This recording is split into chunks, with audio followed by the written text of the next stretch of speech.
All right, so I'm just going to show you a quick example of what String Wrangler is and what it does. So by default right now, the plugin is not enabled, and you will see within our Wrangler test script, we have a string and a string array.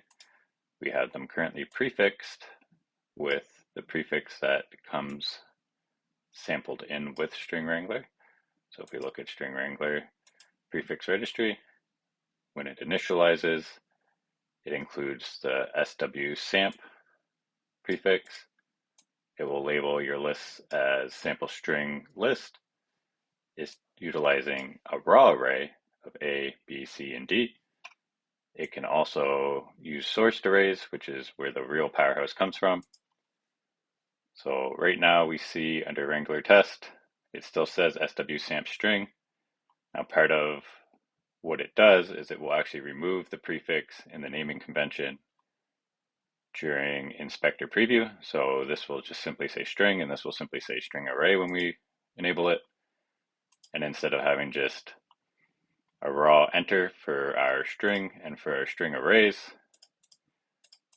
that can lead to mistyping and other errors due to user error.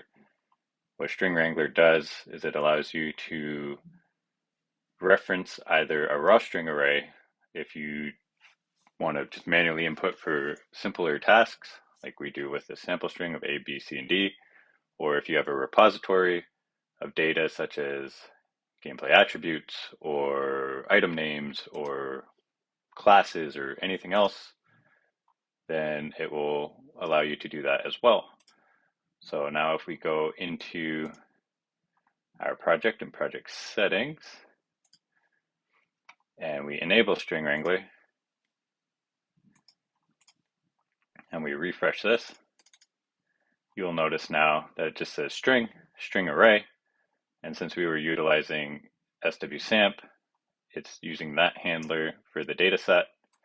So now our dropdown gives us none, which will default to an empty string because we enabled none within our prefix here. So this true value here, that allows us to show none. You can also set that to false, which will not give you the option of show none if it's a mandatory input that you want to use. But if it's an optional input, then you can also choose to show none. And then you have A, B, C, D, which is the value set that we entered.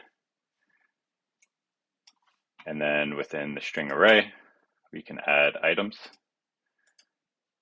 You see, you get the same thing. This one doesn't result in a none option due to the fact that you can choose how many elements you want in your array. You also notice now that we chose B, you can't choose B, you can't choose A. If you change A to C, A becomes available with real-time editing. And if you add all of the elements, it won't let you add more.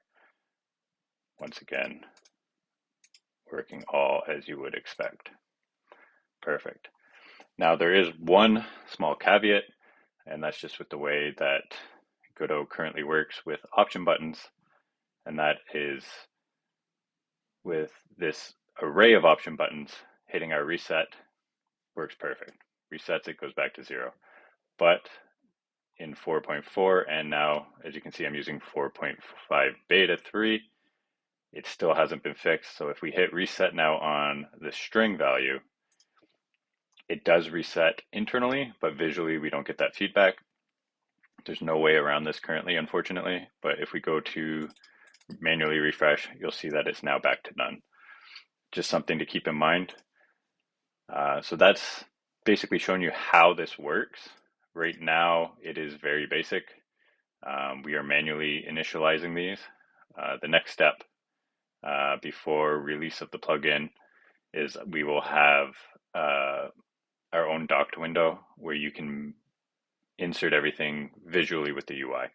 So you'll choose your prefix, you will name what you want your list to be called, decide whether or not you want to have that none value.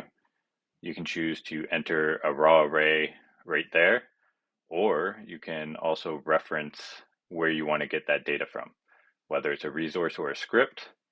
And then within the resource or a script, is it a function or is it a variable?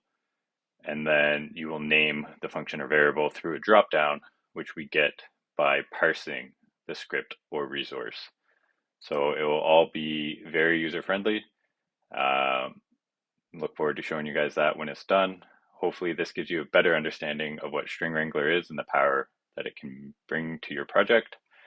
Yeah, that's it. Thank you for watching.